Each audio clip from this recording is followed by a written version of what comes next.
Hello friends, welcome to my channel Man Jage classes. दोस्तों, कैसा हैं आप लोग? आई होप कि आप लोग बहुत ही अच्छे होंगे। चलिए दोस्तों, आज हम लोग क्लास 5 करने वाले हैं।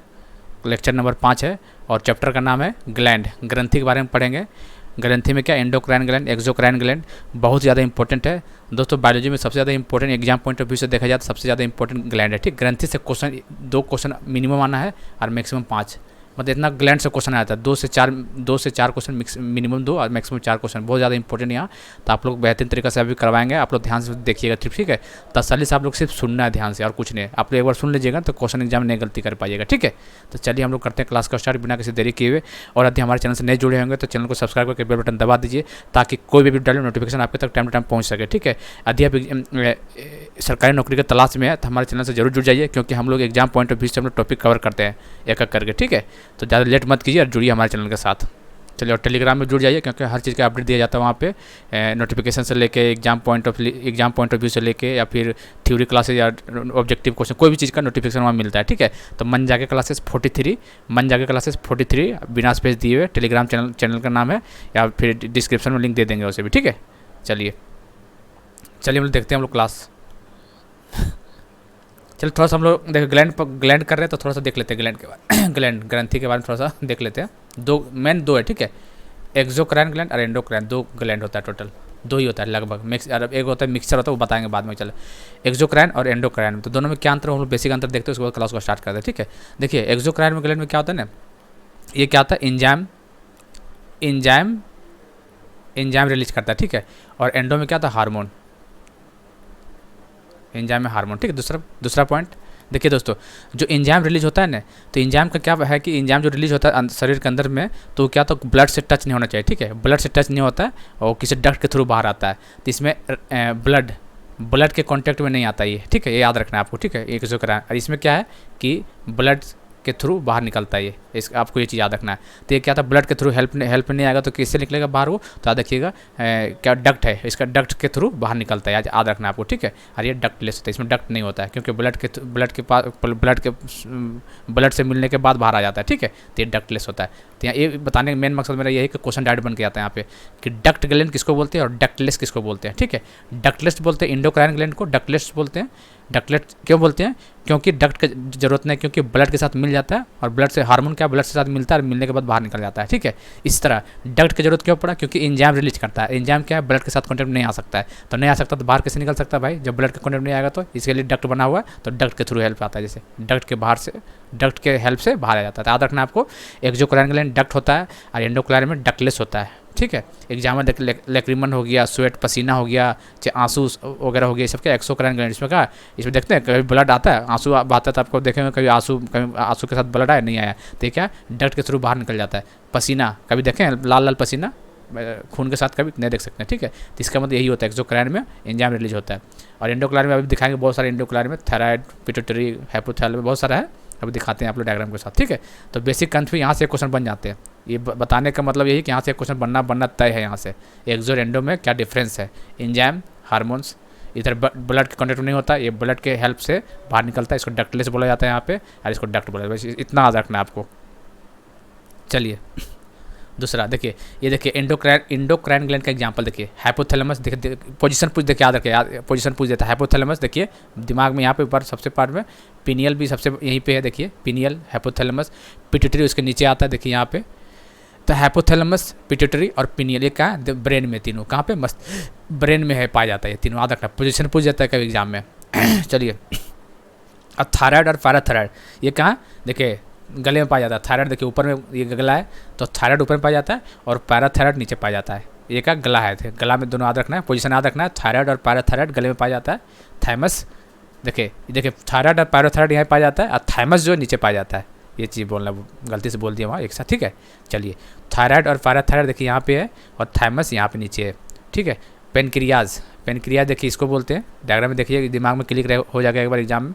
ठीक है, एडर्नल ग्लैंड देखिए किडनी के पास होता है, किडनी के ऊपर एडर्नल ग्लैंड पाया जाता है वहाँ पे। ठीक है, ओवरीज फीमेल में पाया जाता है, ओवरी, और टेस्टिस मेल में पाया जाता है। ये थोड़ा कॉमन डिफरेंस है। पोजीशन देख लीजिए, पोजीशन बताने के लिए डायग्राम दिखा रहे हैं आप लोग, ताकि एग्जाम में पूछ दिया कि थाइमस ग्लैंड कहाँ पाया जाता है, आपको दिमाग में रखना। देखिए यहाँ पे छाती पे पाया जाता है लगभग। ठीक है, पेनक्रियाज यहाँ है, एडर्नल किडनी के पास, थायराइड गर्दन में, और पिनियल, हाइपोथैलेमस, पिट्यूटरी ये कहाँ, दिमाग में। चलिए हम लोग स्टार्ट करते हैं क्लास को, ठीक है। यहाँ से हम लोग का मेन क्लास हम लोग यहाँ स्टार्ट होने वाला है। चलिए, ग्लैंड 2 टाइप के होता है, एक्सोक्राइन ग्लैंड जिसको डक्ट ग्लैंड बोलते हैं, क्यों बोलते बता दिए हैं, और एंडोक्राइन ग्लैंड डक्टलेस बोलते हैं। चलिए इसका देखिए example, sweat gland, lacrimal, mammary gland, sebaceous gland, liver, pancreas, ये सब एग्जांपल है इसका, ठीक है। इसका देखिए डिफिनेशन लिखा हुआ है, डिफिनेशन जो बोले वही है। एक्सोक्राइन में क्या है, the gland which produce its juice inside the body and release its either inside और outside the by the duct, duct के हेल्प से इनसाइड और आउटसाइड बाहर निकालता है। आपको एक्सोक्राइन में याद रखना है चीज़ से, ठीक है। और इसको क्या बोलते हैं, बही स्तरीय ग्रंथि बोलते हैं एंडोक्राइन। एक्सो को क्या बोलते हैं, अंतःस्रावी। देख लीजिए उसका सेम डिफिनेशन है, बस थोड़ा सा अंदर है कि डक्ट और डक्टलेस का डिफिनेशन कुछ नहीं। ऐसी ग्रंथि जो अपने हार्मोन को निर्माण के शरीर के अंदर तथा इसका स्वरूप शरीर के अंदर रक्त द्वारा करे, रक्त के द्वारा ब्लड की हेल्प से करता है ना, इसलिए डक्टलेस होता है ये, ठीक है। उसको एंडोक्राइन ग्लैंड बोलते हैं इसको, तो कोई बड़ी बात नहीं, इसको पहले बता चुके हैं। चलिए सबसे बड़ी ग्रंथि ग्लैंड क्या नाम है, लीवर। याद रखना लीवर सबसे बड़ी ग्रंथि, एग्जाम में आता है यहाँ से। और सबसे बड़ा ऑर्गन शरीर का कौन सा है, त्वचा, स्किन, सबसे बड़ा ऑर्गन द स्किन है। और सबसे लंबा ऑर्गन कौन सा है, लंबा ऑर्गन स्मॉल इंटेस्टाइन। देखिए ऑप्शन में दे देगा, सब बड़ा कौन है, स्मॉल इंटेस्टाइन या long, small intestine, large intestine. तो लोगों को अक्सर लगता है कि लार्ज इंटेस्टाइन नाम में तब बड़ा होगा, नहीं, स्मॉल इंटेस्टाइन बड़ा होता है as compare to large intestine, आपको दिमाग में रखना है, ठीक है। तो सबसे बड़ा ऑर्गन कौन सा होता है, स्मॉल इंटेस्टाइन होता है। चलिए एंडोक्राइन ग्लैंड के एग्जांपल देख लीजिए, टोटल 9 है इंपॉर्टेंट, ठीक है। हाइपोथैलेमस दिमाग में है, देखिए पिट्यूटरी भी है दिमाग में, पिनियल भी है, थायराइड गर्दन में, पैराथायराइड गर्दन में, थाइमस छाती में, पेनक्रियाज बता दिए। एडेनल ग्लैंड कहाँ पे, किडनी के पास। सब गोनेट्स क्या होता है, गोनेट मतलब वही मिक्सचर होता है, ठीक है। गोनेट मतलब मिक्सचर होता है, ये ओवरी फीमेल में ओवरी और मेल में टेस्टिस, ठीक है, याद रखना है। चलिए हम लोग क्या करके देखते हैं अब। चलिए हाइपोथैलेमस देखते हैं हम लोग, बहुत ज़्यादा इंपॉर्टेंट है ये, जितना भी एंडोक्राइन ग्लैंड है इंपॉर्टेंट, एग्जाम में आ जाते हैं। लोकेशन पूछेगा तो ब्रेन, मस्तिष्क में, चलिए बता दिए, ठीक है। हाइपोथैलेमस देखिए कौन कौन सा, हाइपोथैलेमस, पिट्यूटरी और पिनियल, ये क्या, मस्तिष्क में, ये तो बताया। पैराथायराइड और थायराइड गले में। चलिए पैराथायराइड का शेप कैसा होता है, बटरफ्लाई शेप होता है, एच टाइप। देखिए पैराथायराइड एच टाइप का शेप पूछता है एग्जाम में, और बटरफ्लाई शेप का होता है। चलिए थाइमस देखिए लोकेशन बता दिए पहले, हार्ट में और चेस्ट के पास। पेनक्रियाज एब्डोमिनिया कैविटी के अंदर पाया जाता है, ठीक है। किडनी के ऊपर एडेनल, और गोनेट्स क्या होता है, below the intestine, gonads below the intestine पाया जाता है। सबसे बड़ी एंडोक्राइन ग्लैंड कौन सा, थायराइड। सबसे बड़ा कौन सा होता है, थायराइड का आपको याद रखना। एंडोक्राइन ग्लैंड सबसे बड़ा कौन सा होता है, थायराइड ग्लैंड सबसे बड़ा होता है। और सबसे छोटी पिनियल ग्लैंड होता है, ठीक है, मटर के जैसे भी छोटा होता है, याद रखिएगा। दूसरी सबसे छोटी पिट्यूटरी ग्लैंड, याद रखना है। सबसे बड़ा एंडोक्राइन ग्लैंड थायराइड होता है, और सबसे छोटा पिनियल हो गया, और उससे छोटा, पिनियल से थोड़ा बड़ा पिट्यूटरी ग्लैंड, जिसको मास्टर ग्लैंड बोलते हैं। आगे हम लोग देखते हैं क्या करके। चलिए मिक्स्ड ग्लैंड बोलते हैं इसको, देखिए किस पेनक्रियाज को मिक्स्ड है, क्योंकि ये एंडोक्राइन और एक्सो दोनों होता है। मास्टर ग्लैंड पिट्यूटरी ग्लैंड को बोला जाता है, डायरेक्ट क्वेश्चन एग्जाम में आता है। और सुपर मास्टर बोलेगा तो हाइपोथैलेमस, जहाँ दिमाग में पाया जाता है, याद रखिएगा। सुपर मास्टर, हाइपोथैलेमस और मास्टर पिट्यूटरी ग्लैंड को बोला जाता है। चलिए function of pineal body, pineal gland जो भी है, ठीक है, इसको तीसरी आंख बोला जाता है। क्यों, क्योंकि एकदम दिमाग के पास पाया जाता है, एकदम दो आंख के बीचों बीच ऊपर में, एकदम जैसे हमारा आंख ऐसे करके है, ठीक है, ये मेरा आँख है, ये नूर है, तो देखिए कि यहाँ पे पिनियल ग्लैंड पाया जाता है, इसके लिए तीसरी आँख बोला जाता है। तो क्वेश्चन एग्जाम में आ सकता है, तीसरी आँख किसे बोला जाता है, तो देखिएगा पिनियल ग्लैंड को बोला जाता है, या इसको फिर बायोलॉजिकल क्लॉक बोलते हैं। 2 क्वेश्चन आपको याद रखना है, बायोलॉजिकल क्लॉक पिनियल ग्लैंड, और थर्ड आई पिनियल ग्लैंड, ठीक है, आपको याद रखना है चीज़ का। देखिए पिनियल ग्लैंड से 2 क्या बोलते हैं, 2 हार्मोन निकलता है। कौन कौन निकलता है, देखिए एंडोक्राइन में हार्मोन निकलता है, एक्सोक्राइन में एंजाइम निकलता है, तो 2 हार्मोन निकलेगा। एंडोक्राइन ग्लैंड है तो हार्मोन निकलेगा, कौन कौन, देखिए मेलाटोनिन 98% पाया जाता है, और सेरोटोनिन और मेलाटोनिन, तो ज़्यादा मात्रा में मेलाटोनिन निकलता है, और 2% निकलता है सेरोटोनिन। इसका क्या कारण, जैविक धुन को नियंत्रण करना, कंट्रोल करना है। इसी के कारण कोई भी चीज़ का आदत लगता है, किसके, मेलाटोनिन के कारण, ठीक है। नींद को नियंत्रित रखता है, कौन सा, मेलाटोनिन। नींद को नियंत्रित कौन रखता है, मेलाटोनिन रखता है। इसका दूसरा नाम है हार्मोन ऑफ डार्कनेस, किसका, मेलाटोनिन का नाम है हार्मोन ऑफ डार्कनेस, याद रखिएगा, ठीक है। और सेरोटोनिन में देख लीजिए फील गुड हार्मोन के रूप में काम करता है, इसका नीचे देखते हैं। चलिए इसे डिजीज होने वाला बीमारी क्या है हाइपोथैलेमस से देखते हैं। देखिए दो होता है, हाइपोसेक्रेशन, हाइपो मतलब कम होता है अल्प, और हाइपर मतलब ज़्यादा। हाइपोसेक्रेशन और हाइपर सेक्रेशन। मेलाटोनिन कम होने नींद कम आती है। देखिए मेलाटोनिन यदि कम है आपके शरीर में तो नींद कम आता है, जिससे इंसोमिया बीमारी, अनिंद्रा की बीमारी कहा जाता है। जिससे मेलाटोनिन बच्चों में ज़्यादा पाया जाता है, ठीक है, क्योंकि बच्चों देखते हैं कम सोते हैं उन लोग, मतलब नींद बहुत कम उन लोग लेते हैं उन लोग। तो जैसे जैसे एज बढ़ता जाएगा मेलाटोनिन का कम होते चला जाएगा, ठीक है। तो देखिएगा मेलाटोनिन में कम होने की नींद आता है, मेलाटोनिन कम होने पर नींद कम आता है, ठीक है। अनिद्रा की बीमारी होती है। और इसका देखिए इसका होने से क्या होता है, इरिटेशन, ज़्यादा होने से इरिटेशन होने लगता है, अब नॉर्मल बॉडी बिहेवियर होने लगता है, एक चीज़ याद रखना है।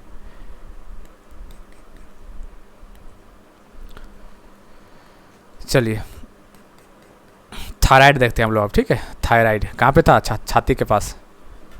थायराइड कहाँ पे था, ये था क्या बोलते हैं, गले के पास, ऊपर गले। उसका नाम एडम एप्पल, आप लोग नाम पढ़ेंगे एडम एप्पल, एडम्स एप्पल। और दूसरा नाम है बटरफ्लाई ग्लैंड।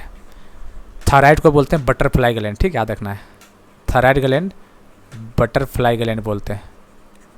चलिए थायराइड में दो हार्मोन निकलते हैं, कौन कौन, थैरोक्सिन और कैल्सिटोनिन, दो निकलते हैं थायराइड में, थैरोक्सिन और कैल्सिटोनिन। टू कंट्रोल मेटाबॉलिज्म, जो सारी प्रक्रिया जो जीवित रहने के लिए आवश्यक है, जैसे पाचन, श्वसन, धड़कन, ये सब क्या है, हार्ट बीट हो गया, डाइजेस्टिव सिस्टम हो गया, रिस्पिरेशन हो गया, सब क्या थायरोक्सिन मतलब थायराइड ग्लैंड से रिलेटेड है ये। और कैल्सिटोनिन क्या होता है, रक्त से हड्डियों तक कैल्शियम को स्थानांतरित करता है, अर्थात हड्डियों को मजबूती प्रदान करता है। कैल्सिटोनिन हड्डी को मजबूती प्रदान करता है, याद रखना है सब, ठीक है। हार्मोन आपको एग्जाम में पूछता है डायरेक्ट। चलिए देखिए यहाँ क्वेश्चन पूछा है, विच मिनरल, थायरोक्सिन बनाने के लिए कौन सा खनिज, थायरोक्सिन के लिए कौन सा मिनरल चाहिए, तो आपको आयोडीन पता होना चाहिए, आयोडीन होता है, आयोडीन साल्ट याद रखना है ठीक है। इससे होने वाला भी डिजीज देखते हैं। थायराइड, हाइपोथायराइड और होता है हाइपर। हाइपो मतलब कम होता है, हाइपर मतलब ज़्यादा होता है, ठीक है, याद रखना है। तो देख लीजिए हाइपोथायरॉक्सिन ज़्यादा इंपॉर्टेंट इतना नहीं है, बस आपको याद रखना है वो चीज़ जो बताएं आपको पहले से, ठीक है। चलिए पैराथायराइड, एक मिनट, चलिए एच सेप का होता है ये पैराथायराइड। देखिए एच सेप का होता है ये, ठीक है, आपको रखना है याद। इसके 4 हिस्से होते हैं, बता दिए 4 हिस्से होते हैं। ये एक हार्मोन बनाता है, इसका नाम है पीटीएच हार्मोन। कौन सा हार्मोन, पैराथायराइड मतलब पैराथ्रो हार्मोन, पैराथ्रो हार्मोन बोलते हैं इसको, पीटीएच हार्मोन जो एक ही बनता है पैराथायराइड ग्लैंड में, ठीक है। इसका नाम है कोलिप्स हार्मोन, कोलिप्स हार्मोन। इसका काम हड्डियों से रक्त तक कैल्शियम को स्थानांतरित करना, अर्थात हड्डियों को बनाने में सहायता करना, हड्डी बनाने में काम करता है ये कौन, पैराथायराइड पीटीएच। चलिए बोन्स, कैल्शियम बताया चुके और फास्फोरस 2 होता है, ठीक है। कैल्शियम रिजिडिटी प्रदान करता है और ये फॉर्मेशन का काम करता है। आप उल्टा पहले बता चुके हैं कल क्लास में, कैल्शियम क्या करता है, स्ट्रॉन्ग रिजिडिटी, और फॉर्मेशन कौन करता है, फास्फोरस, दोनों उल्टा होता है एक दूसरे का, ठीक है, याद रखना है। हड्डियों के लिए रिस्पॉन्सिबल हार्मोन कौन सा होता है, कैल्सिटोनिन, मजबूती प्रदान करता है। और पीटीएच क्या करता है, हड्डियों को बनाता है। कैल्सिटोनिन मजबूत स्ट्रॉन्गेस्ट बनाता है हड्डी को, और ये हड्डी को बनाता है, फॉर्मेशन करता है हड्डी को, पीटीएच। इसका डिजीज देख लेते हैं, रोग कौन कौन सा है, हाइपो और एक हाइपर आता है। हाइपो में क्या होता है, कैल्शियम की कमी हो जाता है, और कैल्शियम का, हाइपर में कैल्शियम ज़्यादा हो जाता है, कैल्शियम की कमी होगा जिससे टीटेनी की बीमारी होता है, याद रखना है। कैल्शियम की कमी से टीटेनी की बीमारी होता है, ठीक है। टीटेनी क्या होता है, टीटेनी मांसपेशियों में दर्द होता है, जोड़ों में दर्द होता है, उसी को टीटेनी बोलते हैं। कैल्शियम की कमी से टीटेनी होता है, टीटेनी मतलब मांसपेशियों में दर्द, जोड़ों में दर्द, ये सब एग्जाम्पल है टीटेनी का, ठीक है। कैल्शियम ज़्यादा हो जाने का क्या आता है, देखिए कैल्शियम ज़्यादा हो गया इसका मतलब जिसमें पथरी होता है पेट में, ठीक है। कैल्शियम, क्योंकि पथरी के अंदर क्या होता है, कैल्शियम ऑक्जेलेट पाया जाता है, ठीक है। पालक हो गया, टमाटर हो गया, इस सब में कैल्शियम ऑक्जेलेट ज़्यादा मात्रा में पाया जाता है। यदि आपको पथरी वगैरह होगा तो ये सब चीज़ मत खाइएगा, ठीक है। पालक हो गया, टमाटर हो गया, ये सब इसमें ज़्यादा पाया जाता है। चलिए हड्डियों को कमज़ोर होता है, हड्डियों को जो कमज़ोर होता है उसको क्या बोलते हैं, ऑस्टियोपोरोसिस बोलते हैं। ऑस्टियोपोरोसिस रोग बोला जाता है उसको, जो हड्डियों को कमज़ोर होता है कैल्शियम कमी के कारण होता है, ठीक है। कौन सा विटामिन हार्मोन की तरह कार्य करता है, याद रखना है, क्वेश्चन इंपॉर्टेंट है ये, पूछेगा कौन सा विटामिन जो हार्मोन की तरह काम करता है, क्या नाम, विटामिन डी। विटामिन डी का क्या नाम है, रिकेट नाम होता है, रिकेट्स, हड्डी के लिए। चलिए थाइमस ग्लैंड कहाँ पे होता है, ये छाती में, चेस्ट में, पोजिशन याद रखना है। Main function to fight against disease से लड़ने का काम आता है, इम्यूनिटी प्रोवाइड करता है ये। थाइमस से एक हार्मोन बनता है कौन, थाइमोक्सिन। नाम में पता चल जाता है, हार्मोन क्वेश्चन आएगा तो बन जाएगा। तो थायमोक्सिन देख लीजिए, WBC पाया जाता है क्योंकि डिजीज, क्योंकि क्या है ये डिजीज से लड़ता है, ठीक। तो इसमें WBC RBC का फंक्शन आता है, लिम्फोसाइड वगैरह ये सब आता है, ज़्यादा इंपॉर्टेंट नहीं है इतना, बस आपको याद रखना।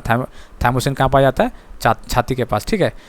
थाइमस सबसे ज़्यादा 10 से 15 एज में एक्टिव होता है, ठीक है। थाइमस जो होता है 10 से 15 साल की उम्र में होता है, बाकी उसके बाद धीरे धीरे कम होते चला जाता है ये। चलिए, थाइमस एज के साथ साइज में छोटा होता है, जैसे एज बढ़ता जाता है उसी से इसका साइज छोटा होता चला जाता है। थाइमोसिन की दूसरा नाम है जुवेलिन हार्मोन, जुवेनाइल हार्मोन। क्या नाम है? जुवेनाइल हार्मोन, किशोरावस्था में पाया जाता है, जो हार्मोन 18 से कम में एक्टिव होता है। जुवेनाइल हार्मोन क्या होता है? 18 से कम में एक्टिव होता है उसे। चलिए, इसका डिजीज देख लेते हैं, क्या क्या डिजीज है। हाइपर सेमी डिजीज होता है सब। थाइमोक्सिन डिक्रीज हो जाता है तो इम्यूनिटी पावर कम हो जाता है, तो हम लोग बार बार बीमार पड़ते हैं, पता है ना। जैसे कोरोना होता है, क्या होता है? इम्यूनिटी पावर बढ़ाओ। इसका मतलब क्या हुआ? इम्यूनिटी पावर जितना अच्छा होगा उतना ज़्यादा हम लोग बीमार कम पड़ेंगे। तो इसमें क्या डिजीज कम हो जाएगा, थाइमोसिन का लेवल कम हो जाएगा तो इम्यूनिटी पावर कम हो जाएगा, तो बार बार बीमार पड़ेंगे हम लोग। उसी तरह इसका उल्टा देख लीजिए, थाइमोसिन लेवल बढ़ जाएगा तो इम्यूनिटी बढ़ेगा, फिर हम लोग बार बार हम लोग अंदर से मजबूत रहेंगे पूरा, समझ रहे हैं। थाइमोक्सिन याद रखना है आपको। चलिए देखिए, यहाँ क्या है होता है, तो ऑटो इम्यूनिटी क्या होता है? ऑटो इम्यूनिटी क्या होता है? जब थाइमोसिन सब लेवल बढ़ जाता है, इम्यूनिटी सिस्टम बढ़ जाता है, तो ऑटो इम्यूनिटी बोलते हैं। इसका मतलब क्या होता है? सब प्रतिरोधक क्षमता क्या बोलते हैं? इसका डेफिनेशन दिया हुआ देखिए यहाँ पे। जब इम्यूनिटी ज़्यादा होता है तो WBC अपने ही बॉडी पार्ट को फॉरेन बॉडी समझ के किल करने लगता है, उसी को ऑटो इम्यूनिटी बोला जाता है। क्या बोला जाता है? ऑटो इम्यूनिटी क्या होता है? जब इम्यूनिटी का पावर बहुत ज़्यादा बढ़ जाता है हमारे बॉडी के अंदर, तब क्या होता है? WBC वाइट ब्लड सेल जो होता है अपने ही बॉडी पार्ट को फॉरेन समझ के उसको मार देता है, ठीक है। उसी को ऑटो इम्यूनिटी बोलते हैं। चलिए, पेनक्रियाज हम लोग देखते हैं। इसका साइंटिस्ट का नाम है लेंगरहांस, ठीक है। लेंगरहांस इसका पेनक्रियाज का साइंटिस्ट का नाम है, बहुत ज़्यादा इंपॉर्टेंट, यहाँ से क्वेश्चन बनते हैं। ये मिक्स्ड ग्लैंड बोला जाता है इसको, क्योंकि एंडोक्राइन एक्सोक्राइन दोनों होता है, ठीक है। तो हम लोग देखते हैं इसका एंडोक्राइन देखते हैं हम लोग कौन कौन होता है। एंडोक्राइन इंपॉर्टेंट है, अल्फा बीटा और गामा 3 होता है। अल्फा बीटा और गामा, सबसे ज़्यादा अल्फा होता है, फिर बीटा, फिर गामा, ठीक है। चलिए, इसका हम देखते हैं आगे। यह एंडोक्राइन ग्लैंड में 3 हार्मोन पाया जाता है, बता दिए कौन। अल्फा से याद रखना है, अल्फा से क्या था? ग्लूकागोन। बीटा से क्या था? इंसुलिन इंपॉर्टेंट है, ठीक है। दे देगा इंसुलिन किससे होता है? अल्फा बीटा गामा ऑप्शन दे देगा, आपको याद रखना है। बीटा सेल से इंसुलिन होता है, अल्फा सेल से ग्लूकागोन होता है, और गामा सेल से सोमेटोस्टेसिन होता है, ठीक है। सोमेटोस्टेसिन गामा से, ठीक है। इंसुलिन क्या करता है? इंसुलिन क्या करता है कि शुगर को फैट में बदल देता है, याद रखना है, ठीक है। शुगर लेवल जब बढ़ जाता है ना, उसको कम करके फैट में बदल देता है, कौन? इंसुलिन। और ग्लूकागोन क्या होता है? जस्ट उल्टा होता है, फैट को इंसुलिन में कन्वर्ट कर देता है, उल्टा। इंसुलिन का उल्टा ग्लूकागोन। इंसुलिन क्या काम करता है? शुगर को फैट में बदलता है, और ग्लूकागोन क्या होता है? फैट को शुगर में बदलता है। इतना याद रखना है। अल्फा बीटा गामा याद रखना है आपको। इंसुलिन का खोज किसने, एक क्वेश्चन आया हुआ कितना बार बायोलॉजी में, बेंटिंग एंड बेस्ट इंसुलिन का खोज किया है। फंक्शन ऑफ इंसुलिन देखते हैं आगे क्या है फंक्शन ऑफ इंसुलिन। चलिए देखिए, कितना 80 से 120 होता है शुगर लेवल, आप लोग नॉर्मल पता होना चाहिए, ठीक है। फास्टिंग कितना 60 से 80 होना चाहिए, और खाने के बाद 120 से 140 के बीच में होना चाहिए, ठीक है। ये शुगर लेवल है नॉर्मल लाइफ में, 80 से 120 नॉर्मल लाइफ। क्वेश्चन पूछ देता है कितना होता है? 80 से 120 रेंज पूछता है एग्जाम में। खाली पेट इतना याद रखना है, और खाने के बाद इतना याद रखना है, और नॉर्मल एग्जाम में पूछता है ये। इंसुलिन का मुख्य क्या काम है? इंसुलिन का फंक्शन पूछ रहा है, क्या है इंसुलिन का? देखिए, इंसुलिन क्या करता है काम? एक्स्ट्रा शुगर को फैट में बदलता है, ये चल बता दिए।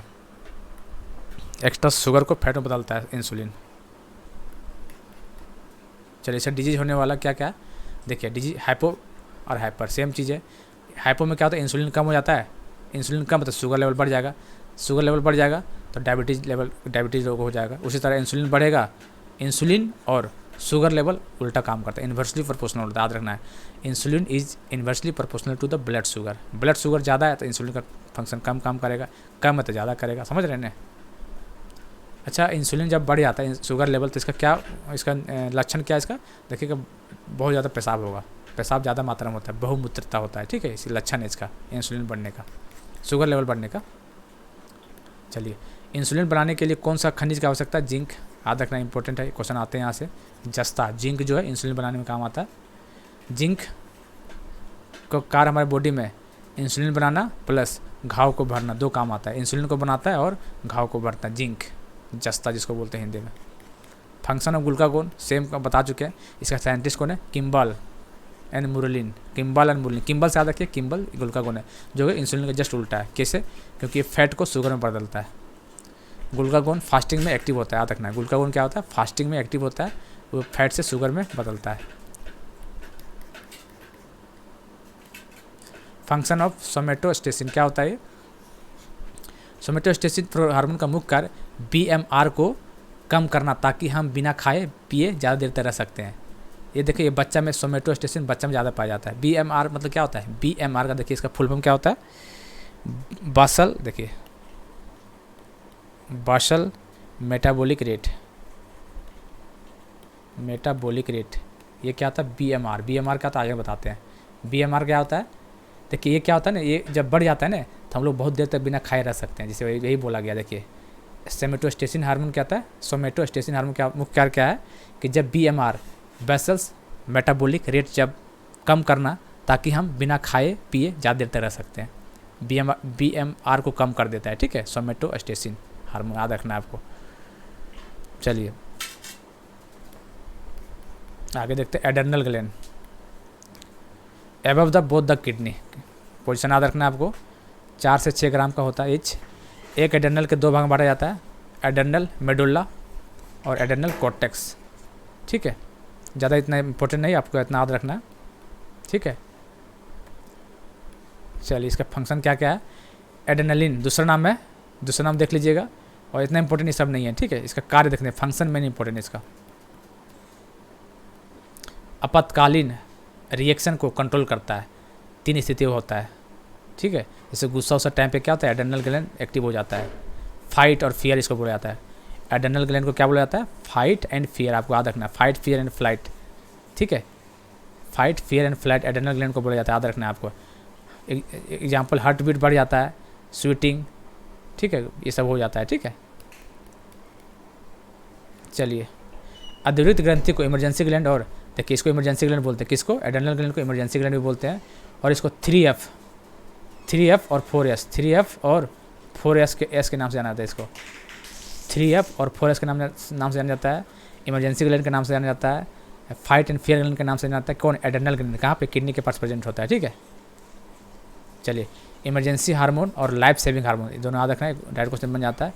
किसको बोला जाता है? एड्रेनालिन ग्लैंड को बोला जाता है। किसको? एड्रेनालिन को, इमरजेंसी और लाइफ सेविंग हार्मोन। डू और डाई, देखिए इसी को बोला जाता है डू और डाई। करो और मरो ग्लैंड, कौन? एड्रेनालिन ग्लैंड, बहुत इंपॉर्टेंट। देखना कितना ये क्वेश्चन यही सब आता है एग्जाम में, ठीक है। थ्योरी नहीं पूछेगा, यही सब पूछ देगा कि डू और डाई किसे बोला जाता है, फियर और फ्लाइट किसे बोला जाता है, ठीक है, इमरजेंसी ग्लैंड किसे बोला जाता है। तो ये सब आपको याद रखना है आपको।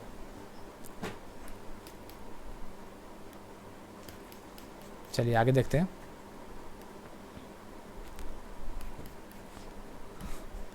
ये सब कुछ नहीं, ये सब ज़्यादा इंपॉर्टेंट है, मैंने तो बता दिए, ठीक है। चलिए शुगर की मात्रा को नियंत्रित करता है हमारे शरीर से। हाँ चलिए तो बता दिए। शरीर में कौन कौन सा हार्मोन शुगर को कंट्रोल करता है? तो शुगर को कौन करता है? इंसुलिन करता है, एगो ग्लूकागोन करता है, और एगो कोर्टिसोल, 3 करता है, ठीक है। इंसुलिन, ग्लूकागोन और कोर्टिसोल। कोर्टिसोल क्या करता है? तनाव, स्ट्रेस को भी नियंत्रण करता है। कोर्टिसोल क्या? स्ट्रेस को नियंत्रण करता है, इसे स्ट्रेस हार्मोन भी कहा जाता है। डायरेक्ट क्वेश्चन उठ के एग्जाम में आ जाएगा। स्ट्रेस हार्मोन किसे बोला जाता है?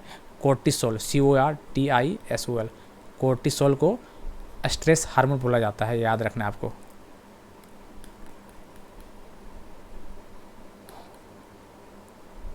चलिए इतना इंपॉर्टेंट ये सब है नहीं। ओहो कहाँ चल गया? चलिए सेक्सुअल हार्मोन,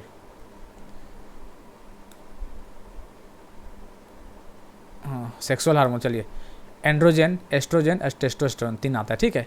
ये तीनों सेक्सुअल कैरेक्टरिस्टिक को डेवलप करने में हेल्प करता है, ठीक है। एड्रेनल कॉर्टेक्स को 4S वाली ग्रंथि भी कहा जाता है, पहले बता चुके हैं, 4S और 3F। चलिए डिजीज देखते हैं, इसका क्या क्या डिजीज है। चलिए हाइपर कुछ नहीं, हाइपो में कोर्टिसोल बढ़ जाता है और शुगर, कोर्टिसोल कम हो गया, शुगर भी कम हो गया। उसी तरह कोर्टिसोल बढ़ गया, शुगर बढ़ गया, बस इतना आपको याद रखना है। बाकी इससे कौन सा रोग होता है? देखिए एडिसन डिजीज किसके थ्रू होता है? ये सेक्सुअल मतलब जो हार्मोन है उसके थ्रू है, ठीक है। हाइपोग्लाइकेमिया, एक आपको टर्म याद रखना है। जब शुगर लेवल कम हो जाता है उसको क्या बोलते हैं? हाइपरग्लाइकेमिया बोलते हैं, हाइपरग्लाइकेमिया। शुगर लेवल कम हो जाता है तो, और जब बढ़ जाता है तो हाइपोग्लाइकेमिया बोला जाता है, ठीक है। चलिए ये सब चीज़ बता दिए, बाकी सब चीज़ ज़्यादा इंपॉर्टेंट नहीं है। मेन चीज़ हम लोग करेंगे, बाकी थ्योरी पढ़ने का तो बहुत कुछ है, लेकिन एग्जाम पॉइंट ऑफ व्यू से ज़्यादा सब इंपॉर्टेंट नहीं होता है। चलिए गोनेट्स, लैंगिक ग्रंथि बोला जाता है इसको। ये मिक्स्ड ग्लैंड होता है, ठीक है। तो मिक्स होता है कैसे? ओवरी और टेस्टिस, ओवरी फीमेल में और टेस्टिस मेल में। प्रोजेस्टेरोन एस्ट्रोजन दो पाया जाता है इसमें, ओवरी में, और मेल में टेस्टोस्टेरोन पाया जाता है, याद रखिएगा, ठीक है। ये रिप्रोडक्शन में सहायता करता है, आपको पता ही होगा ये चीज़। चलिए, ओवरी से एक सेल बनता है और टेस्टिस से स्पर्म बनता है, आपको तो पता, ये बात तो पता ही होगा अच्छा से। मानव शरीर का सबसे बड़ी कोशिका एक सेल है, पहले बता चुके हैं सेल में ही। मानव शरीर का सबसे लंबी कोशिका न्यूरॉन, ये भी सेल चैप्टर में हो चुका है। मानव शरीर का सबसे छोटी कोशिका स्पर्म, ये भी सेल चैप्टर में हो चुका है। अभी रिवीजन हो गया एक तरह से, क्या?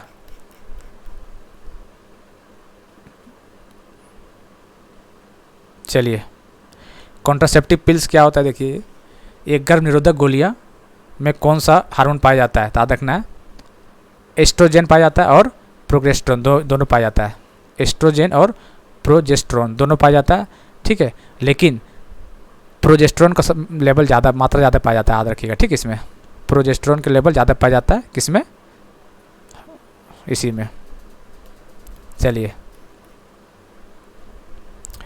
ओवर एक्साइटमेंट होते समय कौन सा हार्मोन रिलीज होता है? एस्ट्रोजन।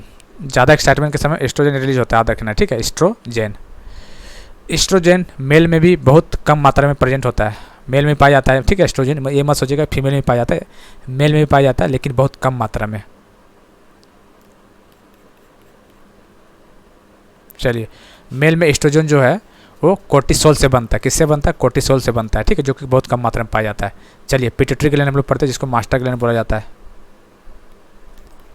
दिमाग में होता है, ब्रेन में, लोकेशन पहले बता दिए, मास्टर ग्लैंड बोलते हैं इसको। पिट्यूटरी ग्लैंड से अधिकतम से हार्मोन बनता है, ठीक है। कुल हार्मोन 13 होता है, 11 + 2 13, ठीक है। चलिए, सब हार्मोन का नाम है, देख लीजिए। ग्रोथ हार्मोन, साइंटिफिक नेम सोमेटोसिन बोलते हैं इसको, ठीक। ग्रोथ हार्मोन, प्रोटीन हार्मोन बोला जाता है इसको। To control body height, to control body shape, it is also known as anti ageing hormone. Anti ageing hormone किसको बोला जाता है?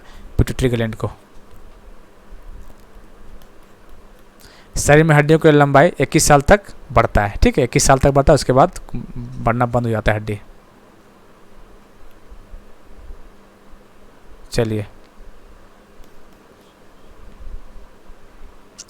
डिजीज देखते हैं। ग्रोथ, हाइपर मतलब कम, हाइपर मतलब ज़्यादा। ग्रोथ हार्मोन कम होता है तो बोनापन हो जाता है। ग्रोथ हार्मोन होगा नहीं तो बोनापन मतलब बढ़िएगा, ज़्यादा लंबा नहीं पे बोना हो जाइएगा। और इसमें ग्रोथ हार्मोन बढ़ेगा, इसका मतलब गिगेंटिज्म, मतलब विशाल कला, मतलब गिगेंटिज्म। और ये होता है ड्वार्फिज्म, दो तरह का होता है, ड्वार्फिज्म और गिगेंटिज्म, दो होता है। ड्वार्फिज्म मतलब ग्रोथ हार्मोन कम हो गया, और इसका मतलब बढ़ गया, ठीक है। ग्रोथ हार्मोन होगा, ये देख लीजिए।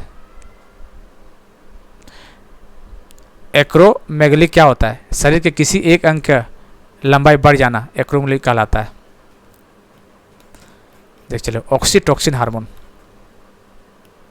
चलिए, ऑक्सीटोसिन क्या काम है? देखिए, प्रोडक्शन हाइपोथैलेमस, इसका कार्य पिट्यूटरी ग्लैंड में होता है, इसका पिट्यूटरी ग्लैंड में इसका कार्य मैक्सिमम होता है, याद रखना है, ठीक है। Function of oxytocin hormone, common name A love hormone. Oxytocin को लव हार्मोन भी कहा जाता है, किसको बोला जाता है? लव हार्मोन ऑक्सीटोसिन को बोला जाता है। ऑक्सीटोसिन क्या, दूध बनाता है, दूध बनाने का काम आता है ऑक्सीटोसिन, ठीक है। मिल्क हार्मोन बोला जाता है, ये मिल्क शरीर से बाहर निकालने में मदद करता है। देखिए, ये मिल्क है, उस शरीर से बाहर निकालने का काम करता है। जैसे कोई भी गाय या बकरी या भैंस दूध नहीं देता है ना, तो उन लोगों को ऑक्सीटोसिन इंजेक्शन दिया जाता है ताकि दूध दे सके, ठीक है। ये मिल्क शरीर से बाहर निकालने का मदद करता है। नेक्स्ट नेम है इसका बर्थ हार्मोन बोला जाता है ऑक्सीटोसिन को। देखिए, यहाँ लिखा हुआ, जब गाय और भैंस दूध नहीं देता है तो उसे ऑक्सीटोसिन का इंजेक्शन दिया जाता है। ये चीज़ हम बोल दिए पहले, कहाँ गया? एक मिनट। चलिए, प्रसव पीड़ा के लिए कौन सा हार्मोन रिस्पॉन्सिबल है? ऑक्सीटोसिन बता दिए हैं। देखिए एक होता है प्रसव पीड़ा, मतलब क्या होता है? प्रसव पीड़ा होता है लेबर पेन। लेबर पेन क्या होता है? देखिए लेबर पेन के समय कौन सा हार्मोन रिस्पॉन्सिबल होता है? ऑक्सीटोसिन। अब देखिए लेबर पेन क्या होता है? प्रसव पीड़ा क्या होता है? बच्चे के पैदा होने के समय से पहले मदर को बहुत पेन होती है, उसी को लेबर पेन बोला जाता है, ठीक है। उसी ऑक्सीटोसिन दिया जाता है उस टाइम पे ताकि इसका कंट्रोल कर पाए, ठीक है। लेबर पेन उसी को बोलते हैं।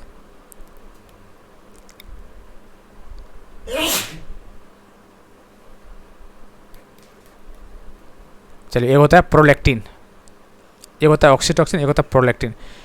प्रोलैक्टिन का क्या काम है? दूध का निर्माण करना। देखिए प्रोलैक्टिन क्या काम करता है? दूध को निर्माण करता है, और ऑक्सीटोसिन क्या करता है? दूध को बाहर निकालता है। ये दोनों फंक्शन आपको याद रखना, ठीक है। प्रोलैक्टिन दूध को निर्माण करता है और ऑक्सीटोसिन दूध को बाहर निकालता है। तो आपको ऑप्शन दे देगा कि जैसे गाय का दूध नहीं आ रहा तो उसके लिए कौन सा इंजेक्शन दिया जाता है? तो याद रखना आपको ऑक्सीटोसिन। ऑप्शन में प्रोलैक्टिन भी देगा, तो ऑक्सीटोसिन आपको मारना है, ठीक है। शरीर में दो हार्मोन है जो मिल्क से रिलेटेड है, कौन कौन सा आपको बताना है? तो देखिए एक है प्रोलैक्टिन और एक है ऑक्सीटोसिन। प्रोलैक्टिन क्या काम है? दूध का निर्माण करता है, बता चुके हैं। और ऑक्सीटोसिन क्या करता है? दूध को शरीर से बाहर निकालते हैं। दोनों आपको याद रखना है, ठीक है, इंपॉर्टेंट है ये। ADH anti diuretic hormone. चलिए देखते हैं क्या है ये। हाइपोथैलेमस, अरे यार हाइपोथैलेमस में पाया जाता है ये ADH। चलिए ऐसे कौन से दो हार्मोन है जिसका उत्पादन हाइपोथैलेमस में और कार्य पिट्यूटरी ग्लैंड में पाया जाता है? तो ऑक्सीटोसिन और ADH। ऑक्सीटोसिन और ADH एंटी डाययूरेटिक हार्मोन। चलिए ADH का फुल फॉर्म क्या है? फंक्शन बैलेंस द बॉडी, और ADH का दूसरा नाम है वैसोप्रेसिन, ठीक है। कंट्रोलिंग हार्मोन, नियंत्रक हार्मोन। ये देखिए कंट्रोलिंग हार्मोन, ये सब देख लीजिए। TSH, ACTH फुल फॉर्म दिया हुआ है, FSH, LH, GCTH, ये सब उतना इंपॉर्टेंट है नहीं। चलिए हाइपोथैलेमस देखते हैं हम लोग। आई थिंक ये लास्ट है हाइपोथैलेमस। चलिए लोकेशन ब्रेन में बता चुके हैं। इन्होंने सुपर मास्टर ग्लैंड, देखो हाइपोथैलेमस सुपर मास्टर ग्लैंड और पिट्यूटरी ग्लैंड मास्टर ग्लैंड, आपको याद रखना इंपॉर्टेंट है, ये क्वेश्चन बनते हैं यहाँ से। ये पिट्यूटरी ग्लैंड को नियंत्रण करता है, इसीलिए इसको सुपर मास्टर बोला गया है, क्योंकि मास्टर तो पिट्यूटरी ग्लैंड को बोला जाता है और पिट्यूटरी ग्लैंड को कौन कंट्रोल करता है? हाइपोथैलेमस, इसीलिए सुपर मास्टर से बोला जाता है। दो हार्मोन है इसका, ऑक्सीटोसिन और ADH बता चुके पहले। चलिए क्वेश्चन बनता है, प्रेगनेंसी किट में कौन सा हार्मोन यूज होता है? आपको बताना है कौन सा हार्मोन होता है प्रेगनेंसी किट में? HCG hormone. कौन सा? प्रेगनेंसी किट में HCG हार्मोन होता है। अब HCG हार्मोन क्या होता है? देखिए HCG का फुल फॉर्म एग्जाम में पूछ सकते हैं, क्या होता है इसका? देखिए ह्यूमन क्रोनिक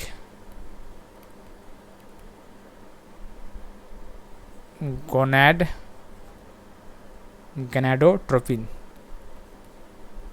ठीक है, याद रखना है। Human chronic gonadotropin, human chronic gonadotropin, याद रखना है। HCG हार्मोन जो प्रेगनेंसी किट में पाया जाता है, HCG ह्यूमन क्रोनिक गोनाडोट्रोपिज्म, ठीक है। तो आपको ये चीज़ देखना है आप लोग। तो दोस्तों हम लोग को ग्लैंड खत्म हो गया, endocrine gland, exocrine gland, pituitary gland, thalamus, बहुत इंपॉर्टेंट। यहाँ से 2 क्वेश्चन आते हैं, मिनिमम 2 क्वेश्चन और मैक्सिमम 4 क्वेश्चन एग्जाम में आते हैं, ठीक है, बहुत इंपॉर्टेंट है। तो इसका जरूर फंक्शन देख लीजिएगा, और लेक्चर पसंद आया होगा तो चैनल को जरूर सब्सक्राइब कर लीजिएगा। और टेलीग्राम मन जागे क्लासेस 43 बिना स्पेस दिए ज्वाइन कर लीजिए, और इसका डिस्क्रिप्शन में लिंक दे देंगे वैसे भी हम, ठीक है। चलिए आज के लिए इतने, मिलते हैं अगले वीडियो में, तब तक के लिए जय हिंद, जय Bharat, thank you, have a nice day.